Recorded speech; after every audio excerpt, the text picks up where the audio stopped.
Hello everyone, welcome back to another video of Marine Maths. And today I'm going to make a video that's a little bit different from the other videos I have made in the past. And it's about chemistry, of course. When would I make a chemistry video?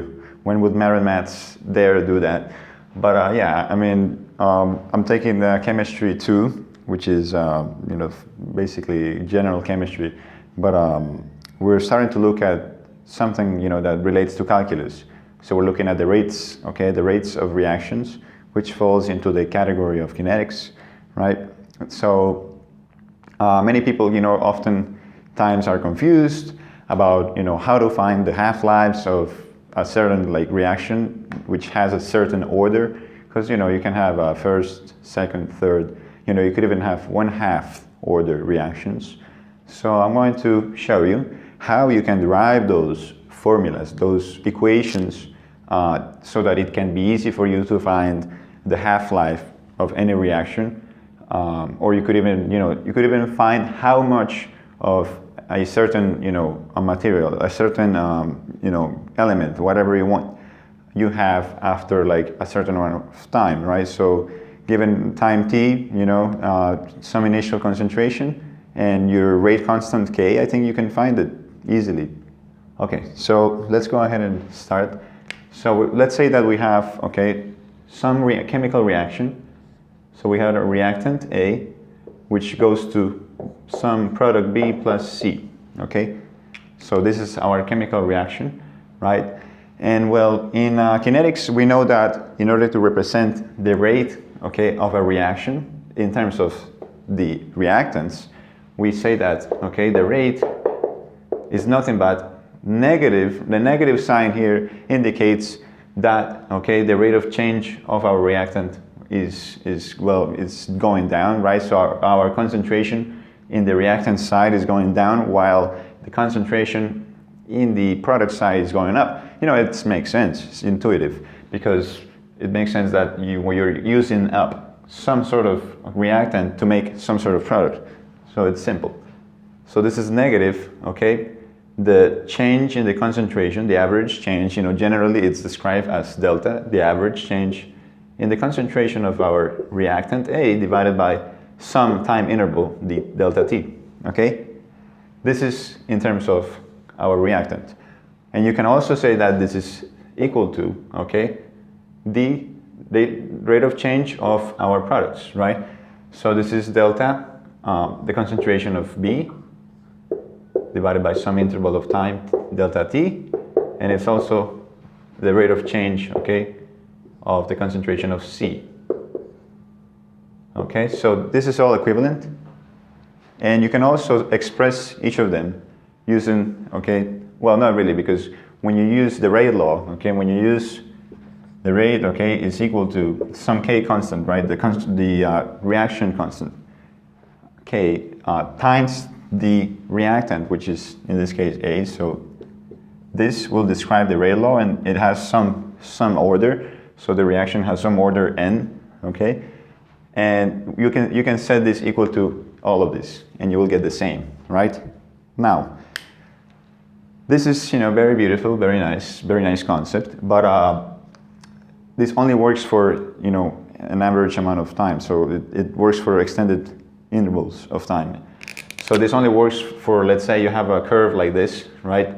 This is your reactant, and then you want to find the rate of change of the reaction based on the rate of the reactant. So how fast the concentration over here is decreasing with respect to time, t. So over here you could say, I'm going to make a tangent with 2 time intervals, t0 and t final, right? You make a secant line connecting these 2 points, and then you're going to get some rate. You're going to get the slope. That's going to represent the rate of the reaction. But it only works for some extended interval of time. So say that you want to find the instantaneous rate of change at some point t, right? At some time t. Well, you got to use calculus for that, right? Yeah, that's what I'm getting at. Finally, for God's sake, for Newton's sake, we're using calculus in chemistry. and I'm glad. So I'm going to show you how to derive these equations so that you can use this, I don't know, in your exams, because these equations are not going to be on the exams, so you better know how to derive them in case you forget how to, if you're trying to memorize them, brutally, like just memorizing, which is not good, then, you may just want to know how to derive them, right? If you haven't taken any calculus, well, try to take a look at what integration is, right? Integration is the opposite of taking the derivative, their inverse function, their inverse operations.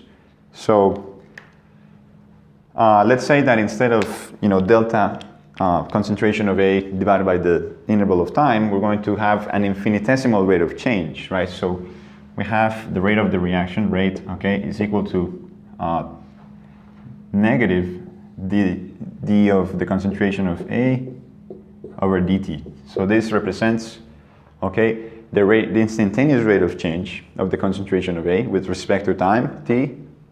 Okay, and this can also be equal to k times the concentration of A to some power n, right? We don't know what the order of the reaction is. We can choose what the order is. And based on how we change n, we can find out, okay, what certain equations will look like for certain orders of reactions. First, second, third order, even 1/2 order, fourth order, there's any order there can be any order of a reaction. I mean, I don't know how far you can go because I'm not a chemist, so I don't know if if you know a little bit about how reactions work beyond the third order, but yeah, you might take a look at that later. So suppose that let's make a generalization of how this is going to look like. If we want to find, let's say, the concentration of A at some given time t. So what we do is we solve this differential equation. This is a differential equation, first order differential equation. So we simply multiply by dt on both sides. Separation of variables. So we have something like this: negative d of A is equal to k, and then the concentration of A. We're going to take this concentration of A. We're going to bring it down. So this is what we call separation of variables. And then we multiply by dt. And it's conventional to put this negative sign onto the other side, so we can bring it over here. Okay? And then the next step, okay, once you have this differential equation in separated variables, then what you do is you integrate both sides, okay, indefinitely. So the integral of this, dA over A to the power of n, when you integrate, you take your power, you add 1, and you divide by the exponent. So this is the same as the integral of dA. This is the integral of A, right? If we bring this to the top, to the power of negative n times dA. Okay?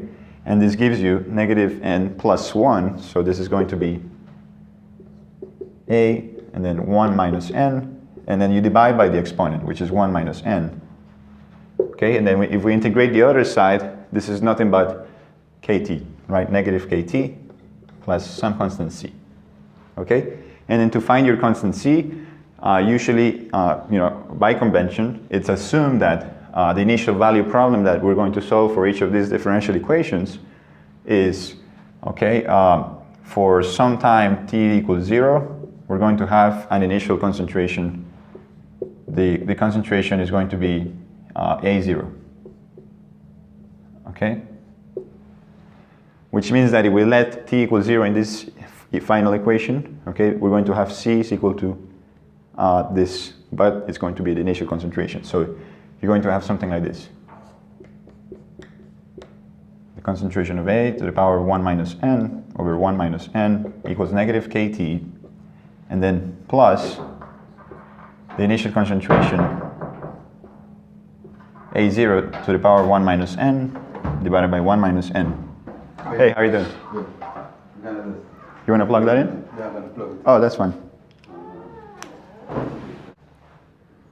So now that you have seen a generalization of how to find, okay, the concentration function, with respect to whatever order of the reaction you have, I'm going to show you the first three orders, okay, and then I'm going to show you a hypothetical order, like the 1/2 order or the 4th order, So let's see.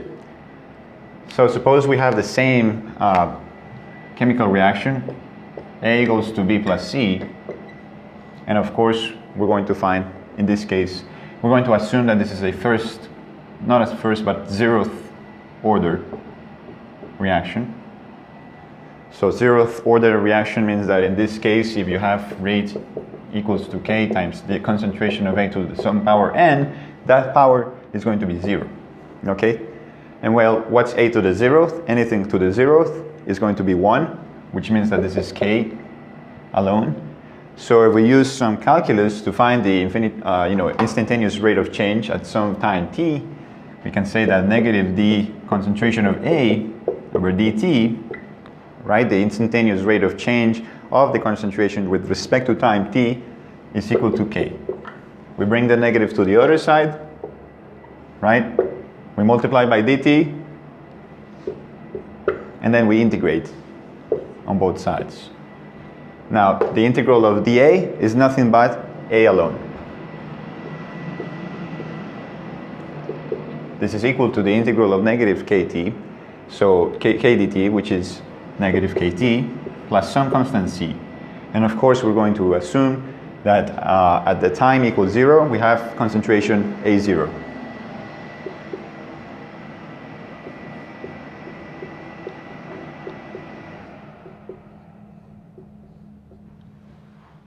Which means that if we let t equal 0 over here, our c is going to be A of 0. So our final formula is going to be concentration of A is equal to minus kT plus the initial concentration, A0. Okay, so this over here is your 0th order equation to find, okay, what's the concentration at any given time t, and given the rate constant K, with some initial concentration, right? So suppose that you want to find the half-life, okay, the half-life of the reaction. Half-life means that you're going to have half as much of the initial concentration after some time. So we want to find the time, right? Suppose we want to have t halves, right? T half-life, okay? And at this point, we're going to have the concentration equal to 1/2 as much as the initial concentration, so A0 over 2. All we do is we substitute this in here, and then we do some algebra, so A0 over 2, right, is equal to minus KT plus A0. We subtract A0 on both sides, so 1 minus 1/2 is, well, negative 1/2. The negatives cancel out, and we have something like this. We have A0 over 2 is equal to KT. So, well, in this case it's T halves, T 1/2, right, for half-life. And then we divide by K on both sides. And so the half-life for a 0th order reaction is this, the time, right? The time it takes for whatever reactant you have in concentration to go to 1/2 as much as the initial concentration. So this is nothing but the initial concentration divided by 2 times the rate constant K.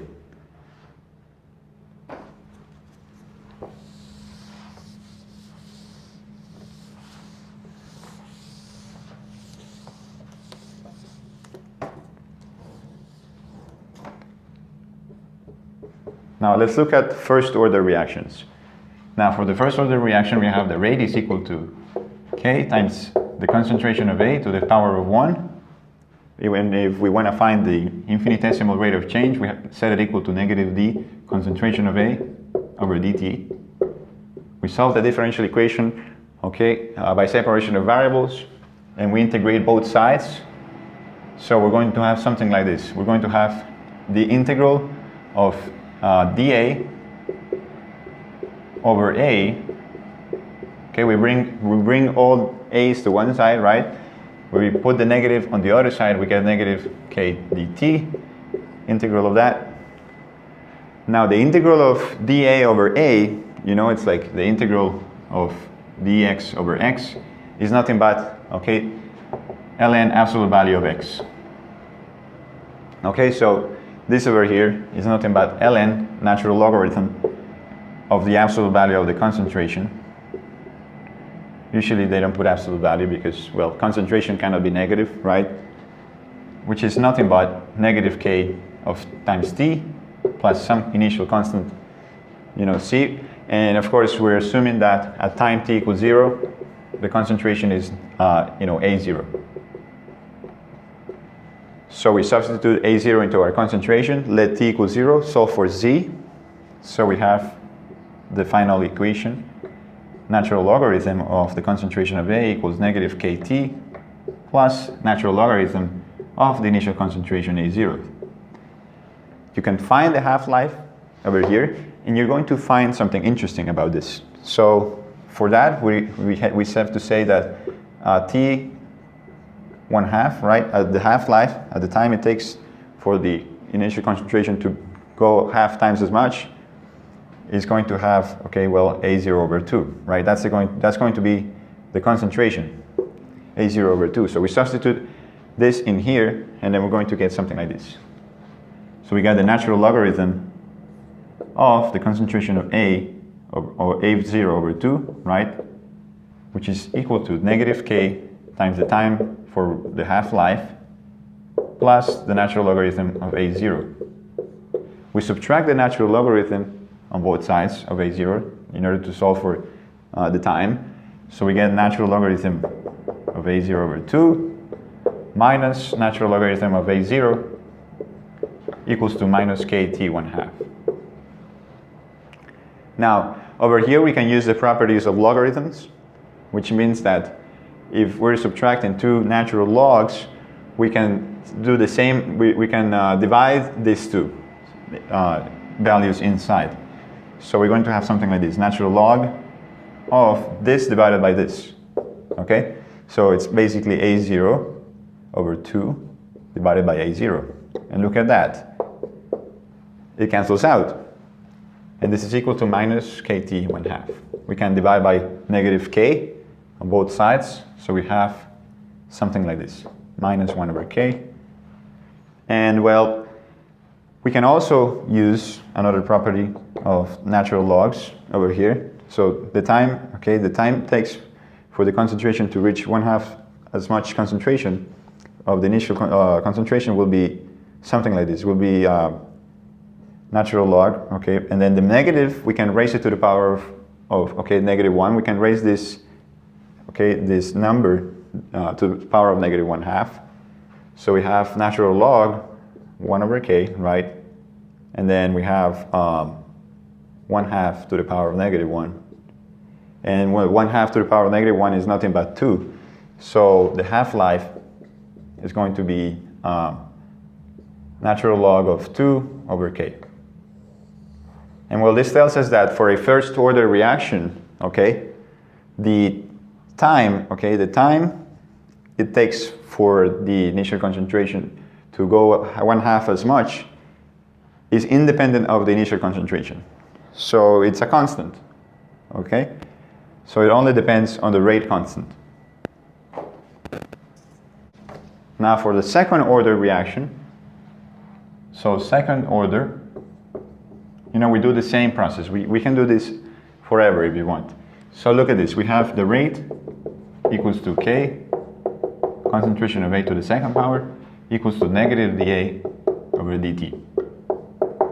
We do separation of variables, multiply by dt on both sides, multiply by negative, and we get something like this. dA over A to the power of 2 is equal to, okay, negative k dt. Then, of course, you integrate both sides because this is a differential equation. So over here, you know, in order to integrate, you add 1 to the power. In this case, the power is on the bottom. So if we put it to the top, it's basically to the power of negative 2. Negative 2 plus 1 is negative 1. We divide by negative 1, so we have something like this. 1 over negative, A to the power of 1. And that's equal to negative kt plus c. And of course, c is going to be 1 over this initial value. Okay? So we're going to have something like this. We're going to have negative 1 over A equals to negative KT minus 1 over the initial concentration. Okay? And look at that. We can multiply by negative on each term, and we get 1 over the concentration of A is equal to negative KT minus, plus, this is all plus, right? 1 over the initial concentration, A0. Okay. To find the half-life, okay, of course, you just said this equal to T 1/2, and you divide this by 2. We can find it, it's fine. Look, we have 2 over the concentration of A, right, doing some fractions, equals to K times T 1/2 plus 1 over A0. Of course, this is the initial concentration. We subtract this 1 over this, so we're going to have, basically 1 over A0, and then divided by K. So K times that equals the half-life for a second order reaction, okay? And we can even go to the third order, if you want. So let's check out what a third order is. We can do the same thing, right? So we can have negative dA over dt equals to K times the concentration of A to the power of 3. We do the same thing, right? So we're going to get something like this. We're going to get dA divided by the concentration of A to the power of 3 equals to negative K dt. We integrate both sides. Okay, we know that at T equals 0, the concentration is A0. So we get something like this. We add 1 to this exponent. You get negative 2. We divide by negative 2. So you're going to get 1 over negative 2, concentration of A to the power of 2 equals to negative KT. And then, of course, minus 1 over 2 A0 to the power of 2. You can find the half-life with this. You can find K. You can do anything with it. As long as you experimentally determine the rate constant, or or you find other things. You can. Let's say that they ask you, to find at what time, is the concentration going to be such and such, right? Well, if they ask you that, they're most likely going to give you the initial value of the concentration of the reactant, and they're also going to give you an interval of time. They're going to tell you, okay, you have an initial concentration of A0, right? And it's going to take some time t, right? After that time t, you're going to have a concentration A. You solve for K. Once you find K, you go back into the equation, you plug in K, and then you solve for whatever else they're looking for. So at what time T is the concentration going to be something else, right? And you can find it. You just gotta do some algebra, some cool stuff, and yeah. So this is the way in how we can, stop memorizing things and rather derive these equations so that it's much more intuitive, right? Plain memorization is not my favorite thing, so try to stick to that. I hope it's helpful for you. Okay, for those of you who have taken calculus or not. So thanks for watching. Keep it up, and I'll see you next time. Good luck on your exams.